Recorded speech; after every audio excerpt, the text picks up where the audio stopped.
দেখেন একটা লিচু গাছ,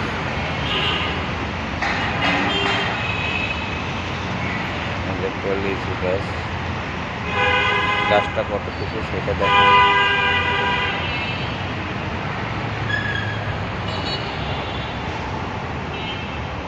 গাছটা একদম কিন্তু একটা ছোট গাছ। এই যে দেখেন, এই যে ছোট একটা প্যাকেটে, এই যে ছোট একটা প্যাকেটের গাছ, এই যে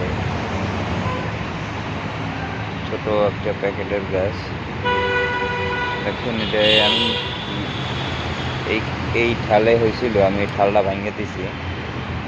এই যে দেখেন এখানে এটা ভাঙিয়ে দিছি, নাহলে গাছটা বেশি বড় হবে না। কিন্তু তারপরও একটা ঠাল রাইখে দিয়েছিলাম, কিন্তু সেখানে দেখেন ওই যে লিচু একটা ধরেছে। দেখেন লিচু একটা হয়েছে, আলহামদুলিল্লাহ। আমার বাগানের প্রতিটা গাছই আপনার, বেশিরভাগ গাছই আপনার ফলন সহ।